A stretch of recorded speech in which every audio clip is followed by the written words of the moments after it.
आज हमसे रूबरू है आर के जैन। आप संभागीय वन संरक्षक हैं। जैन साहब, आपका स्वागत करते हैं। जैन साहब, बारिश की बूंदें पड़ गई हैं और बारिश का सीधा रिश्ता बहुत सारे लोग पेड़ों से जोड़ते हैं। यानी जहाँ पेड़ ज़्यादा है, हरियाली ज़्यादा है, वहाँ बरसात ज़्यादा भी होगी, प्राकृतिक रूप से होगी, अच्छी होगी। या ऐसा भी माना जाता है कि जहाँ पेड़ ज़्यादा है वहाँ पर बाढ़ आने की भी कम संभावनाएँ होती हैं। तो पेड़ स्वाभाविक रूप से वर्षा से जुड़े हुए हैं। बताएं कि पेड़ों की कमी तो हुई है, प्लांटेशन कम हुआ है, या यूँ कहें कि पेड़ काट दिए गए, इन सब के बावजूद हमारे यहाँ पेड़ लगाए भी जा रहे हैं।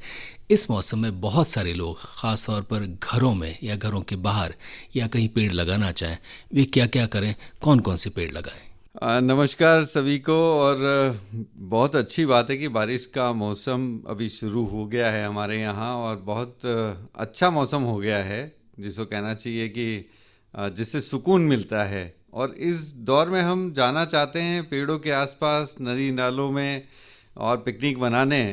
तो पेड़ों के आसपास जाने के साथ हमारी जिम्मेदारी भी है कि हम अधिक से अधिक पेड़ भी लगाएं और उनका संरक्षण भी करें। और यहाँ ये भी ज़रूरी है कि एक व्यक्ति अपने जीवन में 8 पेड़ों का उपभोग करता है, चाहे वो ऑक्सीजन की बात हो, चाहे उसकी लकड़ी की बात हो, और किसी फल फूल वगैरह की बात हो। तो हमारे लिए ये आवश्यक है कि हम कम से कम 8 पेड़ वापस लगा के बड़े करें, तब हम इस धरती माता के ऋण से उऋण होते हैं। तो इसीलिए ये तो पेड़ लगाने की बात है, महिमा हमारे शास्त्रों में खूब कही है। और आपने कहा है कि पेड़ लगाने हैं, कौन से लगाने चाहिए, कहाँ पेड़ लगा सकते हैं, ये वाकई बहुत अच्छी बात है। अभी प्लानिंग कर लें बहुत जल्दी जल्दी, ताकि हम अगले 7 दिन में पेड़ जितने अधिक से अधिक लगा सकेंगे, उसके रिजल्ट उतने ही अच्छे आएंगे। क्योंकि ये जो मौसम है ये पेड़ों को स्वाभाविक उसकी जो है उसको ग्रोथ देता है। ये जिस तरह का अभी ह्यूमिडिटी है, हल्की बरसात है, गर्मी है, इन सब का जो मिश्रण मिलता है उससे पौधों में बढ़त अच्छी होती है और उसको फिर बरसात का पूरा लाभ मिलता है। तो मैं ये कहना चाह रहा हूँ कि अगर आप अपने घरों के बाहर पेड़ लगा रहे हैं, सड़क के किनारे पेड़ लगा रहे हैं, और यदि आपको किसी स्कूल में लगाना है तो सबके लिए चॉइस अलग अलग है। घरों में पेड़ लगाने की बात जहाँ तक है, तो अगर अपने पास काफ़ी बड़ा एरिया है तो हम बड़े पेड़ लगा सकते हैं, और नहीं तो हम छोटे पौधे भी लगा के अपने घर को हरा भरा कर सकते हैं, जिसमें हम घरों के कैंपस में अपने को यूज़फुल पौधे लगाने चाहिए। जैसे अपना, अगर किसी को फ्रूट प्लांट पसंद है तो पपीता यूज़ कर सकता है, अमरूद कर सकता है, नींबू कर सकता है, सेंजना लगा सकता है, बेलपत्र लगा सकता है, जिसके फल हमारे लिए बहुत उपयोगी भी हैं। और अगर मान लीजिए आपको छाया के लिए लगाने हैं, सड़क के किनारे लगाने हैं, तो हम निश्चित रूप से नीम पे जा सकते हैं। अशोक हमारा आशापाल जिसको कहते हैं, किसी को लंबा अशोक पसंद है तो अशोक लगा लें, अगर इसको फैलने वाला अशोक चाहिए तो आशापाल लगा लें। उसके अलावा कचनार, शीशम, अमलतास, ये सारे फूल वाले पौधे हैं। एक बहुत अच्छा फूल वाला पौधा है स्पेथोडिया, बहुत अच्छे फूल आते हैं केसरिया रंग के, और दिखने में भी खूबसूरत है, छायादार भी है, वो भी हम यूज़ कर सकते हैं। टेबूबिया लगा सकते हैं। और उसके अलावा हम कुछ ऐसी वैरायटी के पौधे भी ले सकते हैं जिनसे बर्ड्स को भी काफ़ी अच्छा लगता है। और स्पेशली स्कूल और कॉलेज और ये जो कम्युनिटी लैंड होती है उसमें हमको कुछ फलदार पौधों को लेना चाहिए, जिसमें पक्षियों के लिए भी अच्छा रहे, छाया भी रहे, और स्थानीय लोगों को उसका लाभ भी मिल सके। तो इस तरह से अपन प्लान किया जा सकता है।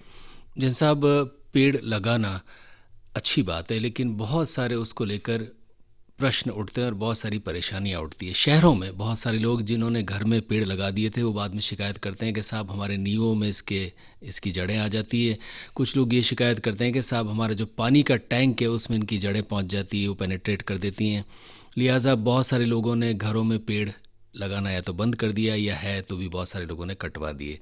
घर के बाहर भी जो लोग पेड़ लगाते हैं उनमें भी कोशिश करते हैं कि कम से कम ऐसा पेड़ तो ना लगे जिसकी जड़ें उनकी नींवों तक या पानी तक पहुँचें।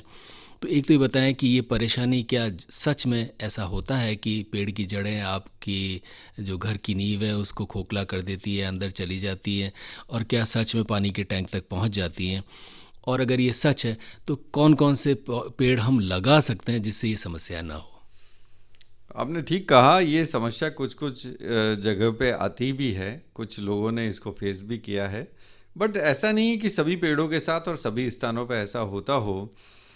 ये ज़रूर ध्यान रखने की बात है कि जब भी हम कोई पौधा लगाएं तो हमारी जो दीवार है और हमारी जो बिल्डिंग है उसके बीच में कुछ दूरी ज़रूर रखनी चाहिए। अगर सेफ डिस्टेंस की बात करें तो अगर 10 फीट के आसपास अगर हम दूरी रखते हैं तो फिर हमारे घर को या दीवार को डैमेज नहीं करता है। सिर्फ दीवार जहाँ है बाउंड्री के पास है तो हम 3 फीट दूर बाउंड्री से अगर लगाते हैं तो नॉर्मली बाउंड्री को ज़्यादा डैमेज नहीं होता है। और मैंने इसको प्रैक्टिकली देखा है। मेरे घर के बाहर मैंने 8 पेड़ लगा रखे हैं, बाउंड्री से 3 फीट की दूरी पर है। ईश्वर की कृपा से अभी तक तो ऐसी कोई समस्या आई नहीं है। आपने ये भी कहा कि कौन सी वैरायटी के लगाएं, तो इसमें देखिए ये बात ज़रूर है कि कोई भी पेड़ हम अगर बहुत बड़ा साइज़ का लगाने की कोशिश करेंगे, अगर आपने सोचा कि मैं यहाँ पे देशी आम का लगा लूँ, महुए का लगा लूँ, बेहड़ा लगा लूँ, इतने बड़े बड़े अगर वृक्ष लगाएंगे, बर्ड पीपल इनकी बात करेंगे तो ये डेफिनेटली डैमेज कर सकते हैं। बट घरों के बाहर जो ऑर्नामेंटल पर्पस भी हो जाए, छाया भी हो जाए, पक्षियों का आसरा भी बने, उस दृष्टि से हमको जो है पौधे सेलेक्ट करना चाहिए। उसमें मोलसरी अच्छा वैरायटी है, आसापाल अच्छा हो सकता है। और लेकिन उसके मॉलशरी अलावा का भी पेड़ बहुत बड़ा होता है। बहुत बड़ा होता है, हम इसको ट्रिमिंग करके छोटा रख सकते हैं। ये एक आजकल कई लोग करते हैं घरों के बाहर, और वो अच्छा शेप भी देता है, छाया भी देता है, और उससे डैमेज उतना ज़्यादा नहीं होता। निश्चित रूप से अगर वो बहुत फैलेगा तो डैमेज कर भी सकता है, बट अदरवाइज इसको अपन मेंटेन कर सकते हैं। तो ये कुछ वैरायटी पे अपन जा सकते हैं। और बाकी सेंजना छोटा वृक्ष है, वो उपयोगी हो सकता है। इस तरह के कोई पौधों का अपन चयन कर सकते हैं। जैसे साहब, पेड़ यानी जब पौधे के रूप में हम लगाते हैं उसको लेकर एक बहस भी चलती रहती है, और वो ये कि हमारे यहाँ के पेड़ और बाहर के पेड़। जैसे हमारे यहाँ पर इस तरह इस इलाके में ख़ास तौर पर हमारे दक्षिणी राजस्थान में आप देखें तो पहाड़ी इलाकों में ढाक या पलाश के बहुत सारे पेड़ आपको मिलेंगे, प्राकृतिक रूप से भी वो उगते रहते हैं। लेकिन इसके साथ साथ बहुत सारे लोग गुलमोहर भी लेकर आते हैं, यानी एक हमारे यहाँ की प्रजाति कोनोकार्पस को भी बहुत सारे लोग उगाते हैं गाँव वगैरह में। तो हमारे यहाँ की जो ये प्रजातियाँ हैं फूलों की या ख़ास तौर पर फलों की प्रजातियाँ, यही लगानी चाहिए, या बाहर वाले पेड़ भी आप बताएंगे कि स्वीकृत हैं, लगा सकते हैं? आपने ठीक कहा। अगर हम एनवायरनमेंट की बात करते हैं, इकोलॉजी की बात करते हैं, हमारा ये जो पूरा पर्यावरण तंत्र है, इकोसिस्टम है, अगर उस लिहाज से अगर हम देखते हैं तो हमको निश्चित रूप से जो स्थानीय वैरायटी है पौधों की, उसी पे जाना चाहिए और उन्हीं पौधों का चयन भी करना चाहिए। इसमें कभी कभी एस्थेटिक ब्यूटी के लिए और अपना उसको फास्ट ग्रो करने के लिए अपन बाहर की वैरायटी के पौधे लगा लेते हैं, जैसे आपने कोनोकार्पस का नाम लिया। बट उसके बारे में काफ़ी कंट्रोवर्सी है और काफ़ी जो चीज़ें निकल के आ रही हैं कि ये मॉइस्चर लविंग है, ये पाइपलाइंस को डैमेज करता है, इससे किसी लोगों ज़माने को में एलर्जी। सफ़ेदा यूकलिप्टस बहुत सारे लोगों ने लगाए थे, वो धीरे धीरे लोगों को हटाने पड़े एक तरह से। बिल्कुल ठीक कह रहे हैं आप। इसका कोनोकार्पस का तो ये कि ये एलर्जी करता है। इसी तरह एक सप्तपर्णी पौधा है, वो भी इस तरह की शिकायत कई जगह आने लगी है, लोग इनको वापस हटवाने लगे हैं। अभी कोनोकार्पस का रोपण हमारे शहर में बंद भी हो गया है। तो ये सब चीज़ें समस्या करती है, लेकिन निश्चित रूप से हमारी जो लोकल वैरायटीज़ हैं उसमें कभी कोई इस तरह की समस्याएं देखने को नहीं आई है, और यथासंभव हमको उन्हीं में से चयन करना चाहिए। और हमारे पास पर्याप्त वैरायटी के पौधे होते हैं तो क्यों ना हम उसी पे जाएं और उन्हीं पौधों को लगा के अपना इकोसिस्टम को भी मेंटेन करें। शहरों में ख़ास तौर पर जब ये सड़कों के बीच का जो हिस्सा होता है, इसमें भी पेड़ तो होने तो चाहिए, क्योंकि वो दो काम करते हैं। एक तो अब जो पॉल्यूशन है उसे अब्जॉर्ब भी करते हैं, यानी हमारी सेवा कर रहे हैं, और ऑक्सीजन भी देते हैं। क्या क्या किया जाए कि ये हमारे शहरों की का सौंदर्य बढ़े और ज़्यादा से ज़्यादा पेड़ लग सकें? बहुत अच्छी बात है। देखिए, ये एक ऐसा हवन है जिसमें जितने हाथ जुड़ेंगे उतना हम इसमें परिणाम दे पाएंगे। ये ना तो अकेले सरकार का काम है, ना अकेले किसी संस्था का या अकेले व्यक्ति का। हमको सामूहिक प्रयास करने होंगे। एक व्यक्ति को जो अपने लिए उपयोग करता है उतने वृक्ष लगाने का प्रण लेना पड़ेगा, उनको मेंटेन करने का प्रण लेना पड़ेगा। और निश्चित रूप से अगर आप कोई वृक्ष अपने हाथ से लगाते हैं और वो बड़ा होता है, और जब आप उसको बड़ा होते हुए देखते हैं तो जैसे परिवार का बच्चा बड़ा होता है और उसमें जो आनंद प्राप्त होता है, बस वैसा ही कुछ अनुभव इन पौधों के साथ है। तो मैं तो यहाँ इस प्लेटफॉर्म से सभी से यही अनुरोध करूँगा कि आइए इस हवन में हमारे साथ जुड़िए, और जहाँ आपको जगह मिले, आपके स्कूल में, आपके कॉलेज में, आपकी एनिवर्सरी पर, आपकी बर्थडे पे, आपके बच्चों की बर्थडे पे, आप जहाँ चाहें वहाँ आप पौधा वन विभाग की नर्सरी से ले सकते हैं। और जहाँ उपयुक्त जगह लगे, आपके घर के बाहर, आपके घर के अंदर, जहाँ आपके पास सुविधा हो, आपके खेत पे, जो आपको ठीक लगे उस जगह पे आप लगाइए और इसको मेंटेन करिए। और फिर आप महसूस करिए कि आपने पर्यावरण को कितना कंट्रीब्यूट किया, और उस पेड़ को बड़ा करके जब आप सेटिस्फेक्शन आपको जो मिलेगा उसकी कोई कीमत नहीं हो सकती। और सोसाइटी के लिए आप एक पेड़ बड़ा करते हैं जिसकी उम्र लगभग 50 साल या उससे अधिक होती है, तो वैज्ञानिकों ने उसकी वैल्यू, अनुमानित लागत जो उसकी बताई है वो 37 लाख रुपए बताई है। तो आप जैसे ही एक पेड़ बड़ा करके सोसाइटी को देते हैं तो आप 37 लाख रुपए समाज के लिए डोनेट भी करते हैं। तो ये भावना के साथ अगर हम काम करते हैं, ज़रूरी नहीं कि हर व्यक्ति धन ही समर्पित करें, कोई श्रम समर्पित करता है, कोई धन करता है, कोई सेवा देता है। तो इस तरह हम इस फील्ड में जाके जो बहुत कम लागत पे हम इतना बड़ा कंट्रीब्यूशन कर सकते हैं समाज के लिए, देश के लिए, उस दिशा में हमको आगे आना चाहिए। जनसंख्या हमारी एक बहुत बड़ी समस्या, और इस जनसंख्या से जुड़े दूसरे सारे दबाव, और ये दबाव हमारे जंगलों पर भी है, हमारे शहरों पर भी है। हमें नए नए निर्माण चाहिए, यानी निर्माण हमारे यहाँ होते हैं, होते रहेंगे, इनकी तादाद बढ़ती जाएगी। निर्माण के साथ एक चीज़ तो ये कि निर्माण के लिए जो भी सामग्री आ रही है वो प्रकृति से आ रही है। यानी दरवाज़ा आप बना रहे हैं तो उसके लिए भी लकड़ी काटी जा रही है, सीमेंट है तो उसमें रेत भी प्रकृति से ली जा रही है, गिट्टी है तो उसके लिए पहाड़ काटे जा रहे हैं। यानी निर्माण के लिए भी प्रकृति का आप इस्तेमाल कर रहे हैं, और ये जो निर्माण का विस्तार हो रहा है उसका दबाव भी जंगलों पर या नेचुरल रिसोर्सेज पर है। यानी पेड़ काटे जाएंगे तभी आप निर्माण करेंगे। किसी के पास ज़मीन है, वहाँ पहले अगर 3 पेड़ लगे हुए थे तो वो काट के वहाँ बिल्डिंग बनाएगा। तो ये निर्माण का दबाव, इसका प्रचार प्रसार, और इनके बीच में हमारे नेचुरल रिसोर्सेज को बचाना, पेड़ों को बचाना और लगा पाना, ये कितना मुश्किल है। आपने बिल्कुल सही बात कही। जब हम विकास करते हैं तो अनायास कहीं ना कहीं हम प्रकृति को डैमेज करते हैं, क्योंकि जहाँ आप सड़क बना रहे हैं हो सकता है वहाँ कुछ पेड़ डैमेज होंगे, काटने पड़ेंगे। जहाँ डैम बन रहा है वहाँ पे भी आपका काफ़ी एरिया सबमर्जेंस में जाएगा, काफ़ी जंगल ख़त्म होंगे। तो ये बात सही है कि जब हम विकास करते हैं तो कहीं ना कहीं पर्यावरण का हमको हास तो होता है, लेकिन ये संभव नहीं है कि हम पर्यावरण के नाम पर सिर्फ विकास की कोई काम न करें। तो आवश्यकता इस बात की है कि हम इन दोनों के बीच में एक बैलेंस रखें कि जहाँ हम जितना पर्यावरण को डैमेज इन विकास से होता है, हम वापस उस पर्यावरण को लौटाने की दिशा में काम करें। और ये सबसे अच्छा काम, अगर पर्यावरण को सुरक्षित, संरक्षित और संवर्धित करने का कोई काम हो सकता है तो वो सिर्फ मात्र पेड़ों के माध्यम से हो सकता है। क्योंकि पर्यावरण का जो प्रदूषण है या उसमें आपकी जो गैसेज हैं, अगर उसको हम बैलेंस नहीं करते हैं तो निश्चित रूप से हमारे रहने लायक ये पर्यावरण नहीं रहता। तो इस दिशा में ये आवश्यक है कि हम चेक एंड बैलेंस रखें। जहाँ विकास की बात करते हैं वहीं हम हमारे प्रदूषण को समाप्त करने वाले इन वृक्ष पौधों को हम ज़रूर लगाने का प्रयास करें। चाहे अगर सड़क बन रही है तो सड़क के दोनों तरफ लगाएं, डैम साइड में बन रहा है तो डैम के जो कैचमेंट एरियाज़ है उसको हम ग्रीन करें। वो 2 तरह से काम करता है। एक तो हमने जो पर्यावरण में नुकसान हुआ पेड़ पौधों का, उसकी भरपाई होती है, और दूसरा जो कैचमेंट से पानी बह के आता है वो वहाँ पे जो पेड़ होंगे तो वो मिट्टी को इनको बचा के रखेंगे, पकड़ के रखेंगे। नहीं तो वो सारी मिट्टी बह के आपके डैम में आएगी, तालाब में आएगी और उसको आपकी सिल्टिंग करके उसकी लाइफ को कम कर देगी। तो एक तरह से हम जो विकास कर रहे हैं उसका भी पूरा उपयोग नहीं हो पाएगा। तो अभी आपने सुना भी होगा, देखा भी होगा, हमारे यहाँ सद्गुरु जी ने यात्रा भी की थी और मिट्टी बचाओ उनका एक अभियान था, सेव सॉइल। और वाकई बहुत बड़ी बात है कि 1 इंच सॉइल बनने में सैकड़ों साल लग जाते हैं।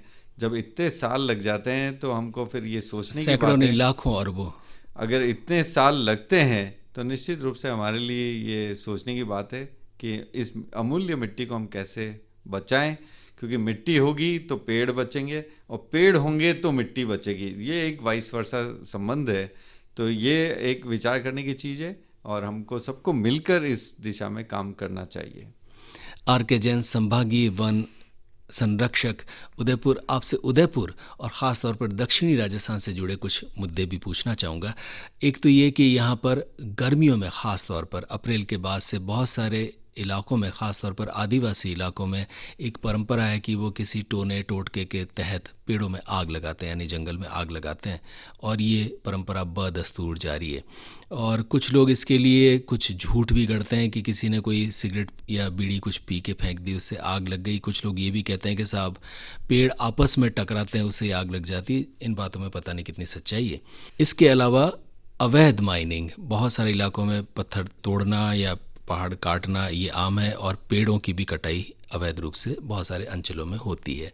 ये तमाम चीज़ें, ये आग लगाना, पेड़ काटना, जंगल काटना या माइनिंग, ये कम हो सके, रुक सके और इन इलाकों में भी वापस हरियाली आ सके, इसके लिए क्या कुछ संभव है? देखिए, आपने बिल्कुल ठीक कहा। आग लगने की समस्या हमारे यहाँ नॉर्मली फरवरी के बाद, स्पेशली मार्च, अप्रैल, मई, जून, ये जो वक्त होता है बरसात के पहले पहले, उस दौरान जंगलों में काफ़ी आग लगती है। और अगर देखें तो अब उदयपुर ज़िले में ही आपको जो है करीब 600-700 स्पॉट्स पे आग लगी है। एक स्पॉट पे आग लगती है, अपने को पता भी नहीं लगता कि वो 1 किलोमीटर लंबी है, आधा किलोमीटर लंबी है, इतनी बड़ी फायर होती है। उसमें कई सारे हमारे छोटे जंगली जानवरों का हाथ भी होता है, छोटे पेड़ पौधे जल जाते हैं, घास सारी जल के ख़त्म हो जाती है, पर्यावरण का प्रदूषण तो होता ही है। तो ये सब चीज़ें होती हैं, बिल्कुल ठीक बात है। कई बार आपने जो बातें बताई कि कुछ लोग आग लगा देते हैं, कुछ ऐसा होता है, तो वैसी संभावनाओं से इनकार तो नहीं किया जा सकता। सभी कारण रहते हैं, मानव जनित आग भी होती है, प्राकृतिक आग भी होती है, और कुछ त्रुटिपूर्वक भी होती है। जो लोग आसपास में जंगल में रहते हैं, अंदर रहते हैं, कहीं थोड़ी लापरवाही की वजह से भी आग फैल जाती है। क्योंकि गर्मियों में हमारे यहाँ पूरा एरिया बहुत ड्राई होता है, मॉइस्चर बिल्कुल नहीं होता, ना वातावरण में होता है ना ज़मीन में होता है। तो ऐसी स्थिति में एक चिंगारी काफ़ी होती है और घास खड़ी होती है, तो आग लगना बड़ा आसान हो जाता है। और पहाड़ों की आग चूँकि किसी मशीन से नहीं बुझ सकती, फायर ब्रिगेड वहाँ जा नहीं सकती, मैन्युअली उसको हम कंट्रोल करते हैं, श्रमिकों के साथ, स्टाफ के साथ, बीटिंग मेथड से करते हैं। तो ऐसी स्थिति में आग न लगे, उसके लिए जन चेतना जागृत करने का हम प्रयास करते हैं। जो लोग आसपास में रहते हैं जंगलों के, उनको मोटिवेट करते हैं कि कभी भी आग लगे तो इनिशियल स्टेज पे उसको कंट्रोल कर लें। अगर वो आग लगी और आपने 15 मिनट, आधे घंटे के अंदर कंट्रोल कर लिया तो बहुत आसान है। अगर आपने 1 घंटे 2 घंटे बाद सोचा तो फिर वो 1 घंटे बाद की आग को कंट्रोल करने में 6 घंटे लग जाएंगे। और अगर आपने और ज़्यादा वक्त निकाल लिया तो कई बार वो फिर 1-2 दिन की बात हो जाती है। तो हम लोगों को कोशिश करते हैं जागरूक करने की, और उनको जो जंगल से बेनिफिट मिलते हैं उसके एवज में उनकी ये ड्यूटी भी है कि वो वन विभाग का सहयोग करके आग को कंट्रोल करें। काफ़ी इसमें सहायता मिलती है गांव के लोगों से, कभी कभी नहीं भी मिलती है। तो ये सब कुछ समस्याएं हैं, बट निश्चित रूप से अवेयरनेस के माध्यम से इन चीज़ों पे कंट्रोल किया जा सकता है। सेकंड पॉइंट आपने जो बोला इलीगल माइनिंग और इन चीज़ों का, तो फॉर्चुनेटली उदयपुर और उदयपुर संभाग में इलीगल माइनिंग बहुत नेग्लिजिबल है। यहाँ ऐसी कोई ऑर्गेनाइज्ड इलीगल माइनिंग अभी तक ऐसी पकड़ में नहीं आई है। हमारे यहाँ कभी कभार लोग अपने डोमेस्टिक यूज़ के लिए पत्थर निकाल लेते हैं, कोई मिट्टी निकाल लेता है, कुछ इस तरह की चीज़ें करते हैं। कभी कभार ऐसा होता है, वो अज्ञानता में भी होता है, कुछ जानबूझ के भी करते हैं। तो जो जानबूझ के करते हैं पता लगता है तो हमारा जो फॉरेस्ट का स्टाफ है वो उस पर एक्शन भी लेता है, FIR दर्ज होती है, और सारी प्रक्रिया जो भी विधिक प्रक्रिया है वो पूरी होती है। बट बाय एंड लार्ज इस तरह की चीज़ें यहाँ इस उदयपुर और उसके आसपास नगण्य सी है। और निश्चित रूप से जो लीगल माइनिंग है उसके आसपास भी हमको जो उनके डंप एरियाज़ है उसको ग्रीन करने का प्रयास करना चाहिए। उसके लिए हम माइनिंग डिपार्टमेंट और दूसरे लोगों को भी मोटिवेट करने की कोशिश करते हैं। और पौधे हम गवर्नमेंट की तरफ से बहुत सब्सिडाइज्ड रेट पे, जो गवर्नमेंट की बहुत नॉमिनल सी रेट्स हैं, उस पर हम कोशिश करते हैं कि लोगों को पौधे उपलब्ध हों। और करीब करीब पूरे हमारे संभाग में, अगर हम उदयपुर की बात करें तो हमारे पास हर तहसील हेडक्वार्टर पे नर्सरी है। तो ऐसा भी नहीं कि अगर आपको सलूमर में पौधे लगाने हैं तो उदयपुर से लेके जाना पड़ेगा। तो सलूमर में हमारे पास पर्याप्त पौधे हैं, जल्लारा में हैं, कोटड़ा में हैं, देवला में है, तो आपको ऐसा लगेगा कि हर 20-25 किलोमीटर पे हमारी बड़ी नर्सरी है और वहाँ काफ़ी पौधे उपलब्ध हैं। तो ये लोग लेके भी जाते हैं, माइनर्स भी लेके जाते हैं, और काफ़ी एनजीओज़ भी इस दिशा में काम कर रही है। उससे कोशिश करते हैं कि जो एरिया माइनिंग के द्वारा ख़राब हुआ है उसको वापस रिक्लेम किया जाए, उसको वापस नेचुरल शेप में लाया जाए। पर हाँ, वो काम उतनी गति से नहीं हो पा रहा है जितना होना चाहिए। अब उसको अपन जब तक अभियान के रूप में सबको अपने साथ जोड़ के और कोशिश करते हैं कि इस काम को गति प्रदान करें। वन विभाग पर दोहरी जिम्मेदारी है। एक जिम्मेदारी तो ये कि अगर किसी शहर में या किसी ग्रामीण अंचल में या जंगल में पेड़ नहीं है तो इसके लिए भी वन विभाग उत्तरदायी है, यानी साहब वन विभाग ने पौधे नहीं लगाए, और दूसरा जो लगे हुए हैं वो नहीं कट पाया, ये भी वन विभाग की जिम्मेदारी है। ये दोनों जिम्मेदारियां हैं, लेकिन इनमें बहुत सारे हर्डल्स भी है, क्योंकि हो सकता है बहुत सारे मामलों में आपको सहयोग न मिले। फिर भी क्या पौधे लग पाते हैं और पौधे बच पाते हैं? बिल्कुल ठीक कहा आपने। पौधे लगाना, उनको बचाना कठिन काम है। स्पेशली हमारा उदयपुर संभाग जो है ये पूरा आदिवासी क्षेत्र है। जंगल के आसपास रहने वाले आदिवासियों का जो दैनिक दिनचर्या है वो काफ़ी कुछ जंगल पे निर्भर है। जंगल से वो लोग घास लाते हैं, जलाऊ लकड़ी लाते हैं, जंगल से फल फ्रूट इकट्ठे करते हैं, NTFP जिसको हम बोलते हैं लघु वन उपज, वो भी वहाँ इकट्ठी करके बेचते हैं।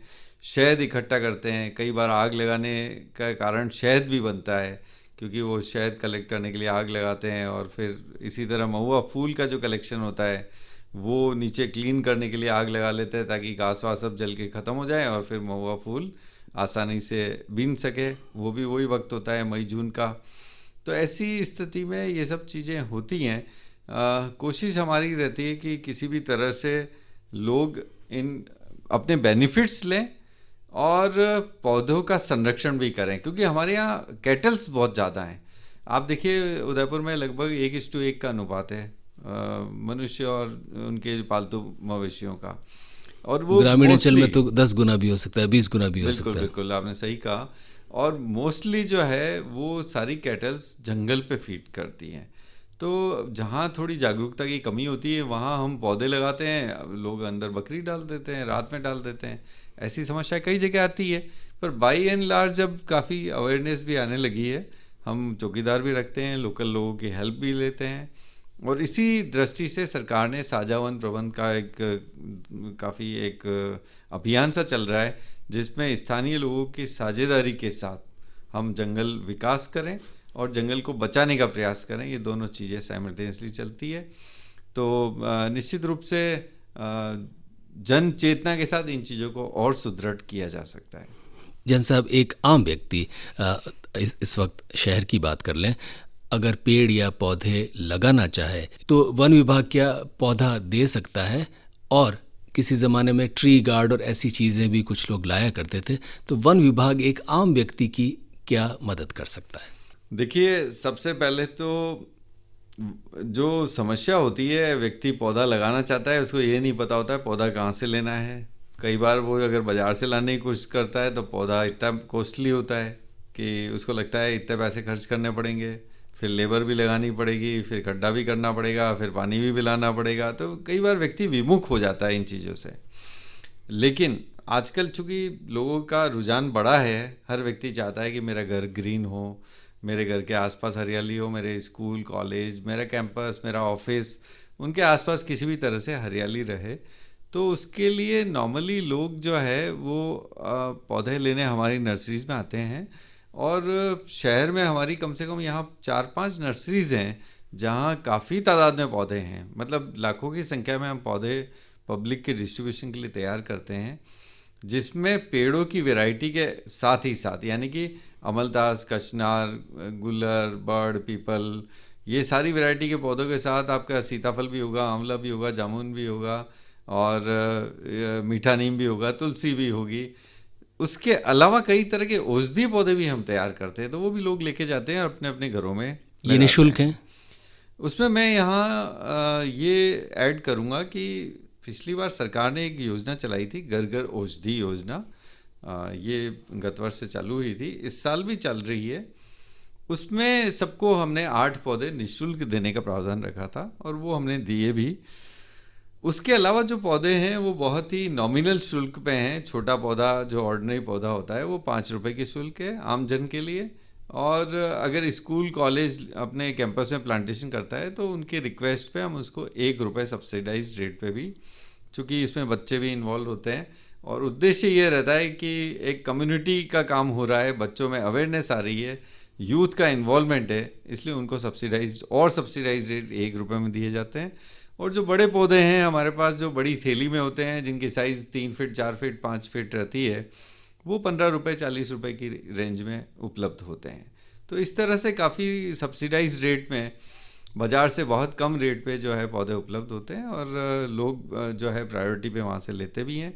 उसके अलावा कई नर्सरीज़ में हमारे यहाँ औषधीय पौधों के साथ ऑर्नामेंटल पौधे भी मिल जाते हैं। आपका चमेली, चंपा, गुलाब, ये भी कुछ जगह पे मिलते हैं। हालांकि वन विभाग का मेन मैंडेट ये है कि हम पेड़ लगाएं, हरियाली बढ़ाएं, लेकिन साथ में कुछ इस तरह के पौधे भी कभी कभी नर्सरीज में मिल जाते हैं। और ट्री गार्ड या ऐसी चीज़ें? Tree guards actually forest department नहीं देता है। नॉर्मली नगरीय विकास विभाग जो है, जिसमें यूआईटी और नगर निगम आते हैं, वो हमारे यहाँ शहर में हर साल ट्री गार्ड्स बना के पब्लिक को देते हैं, आवश्यकता अनुसार जो भी उनका जिस तरह का सिस्टम रहता है निःशुल्क देते हैं। बट वन विभाग नॉर्मली ट्री गार्ड्स का काम नहीं करता है। जैसा वे लोग जो सरकारी या वन विभाग की नर्सरियों में पौधे ख़रीदने जाते हैं, वो 2-3 शिकायतें करते हैं। इनमें से कुछ आप तक भी पहुंची होंगी। एक तो ये कि वहाँ पर बहुत बार बहुत सारे लोग उनको रसीद नहीं देते, यानी आपने पेड़ ख़रीदा है और सरकारी ख़रीद है तो उसकी रसीद मिलनी चाहिए, वो देने से इनकार करते हैं। और कुछ लोग जो उसका नियत मूल्य है उससे ज़्यादा में उसे बेचते हैं। इन दोनों चीज़ों के बारे में आप क्या कहेंगे? देखिए, जब भी कभी इस तरह की कोई शिकायत आती है हम तुरंत एड्रेस करते हैं। और ये जो नॉर्मल सीज़न है हमारा डिस्ट्रीब्यूशन का, जुलाई से शुरू होता है, 1 जुलाई से 1 जुलाई से लेके अक्टूबर तक, ये जब तक वर्षा ऋतु रहती है और पौधारोपण का उपयुक्त समय यही है हमारे यहाँ जलवायु के हिसाब से। उस दौरान हम उससे पहले ही स्टाफ को थोड़ा सा सेंसिटाइज भी करते हैं कि पब्लिक से कैसे बिहेव करना है, किस तरह से पौधों को आपको जो है पब्लिक को प्रोवाइड करना है, टाइमिंग्स वगैरह डिस्प्लेड होना चाहिए, इस टाइम से इस टाइम तक नर्सरी खुलेगी। और जो भी गवर्नमेंट के नॉर्म्स हैं कि अगर आप किसी से पैसा ले रहे हो पौधे के एवज में तो रसीद देना आपकी ड्यूटी है।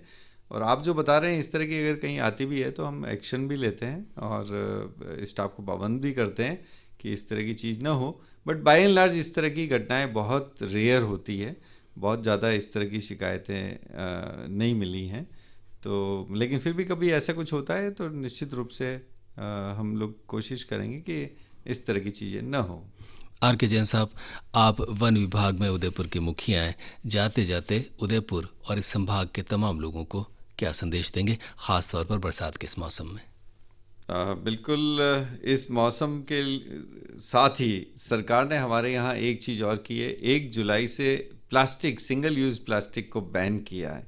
तो मैं पहला तो आह्वान यही करूँगा कि हमको अपने घर से शुरुआत करनी है, अपने खुद से शुरुआत करनी है कि अपना थैला अपने साथ रहे। हम प्लास्टिक को अगर कोई यूज़ भी कर रहा है तो हम कोशिश करें कि लोग यूज़ ना करें, उनको हम प्रेरित करें कि कैसे इको फ्रेंडली लाइफस्टाइल हम बना सकते हैं विदाउट यूज़ ऑफ प्लास्टिक्स। तो एक तो मेरा संदेश यही है कि हमको प्लास्टिक को अवॉइड करना है और जो भी परमिसिबल चीज़ें हैं सिर्फ वही यूज़ करें, बाकी हम हमारे इको फ्रेंडली प्रोडक्ट्स को यूज़ करके, क्योंकि प्लास्टिक को डिकम्पोज होने में 1000 साल लग जाते हैं। और एक बार कोई प्लास्टिक का अगर हम डाल देते हैं तो आप देखिए वो प्लास्टिक यहाँ से बहता हुआ समुद्र में चला जाता है, पूरी समुद्री जीव जंतुओं का चक्र को डिस्टर्ब करता है। तो ये हमारे लिए, हम यहाँ कोई भी घटना कारित करते हैं और उसका नुकसान समुद्र में जाके होता है, तो ये इस चीज़ को हमको ज़रूर एक बार सोचना पड़ेगा। और ये आह्वान करूँगा कि प्लास्टिक को बैन करते हुए हम इस सीज़न में अपने हाथ से कहीं न कहीं, जहाँ उपयुक्त जगह लगे, जहाँ आपके पास पर्याप्त सुविधा हो, जगह हो, पानी हो, वहाँ एक पौधा ज़रूर लगवाएं, परिवारजनों को उसमें शामिल करें, इसको एक यज्ञ की तरह से लें, हवन की तरह से लें कि ये मेरे आज स्पेशल डे है, मैं इसको पौधा लगा के सेलिब्रेट करूँगा। और फिर आप उसको बड़ा करिए और फिर महसूस करिए कि आपको कितना आनंद आता है तो आइए इस सीज़न में हम अपने हाथों से एक एक पौधा कम से कम प्रत्येक परिवार का सदस्य लगाए, ऐसा मैं यहाँ अनुरोध सबसे करता हूँ। आर के जैन, संभागीय वन संरक्षक, उदयपुर, आपका हृदय से आभार।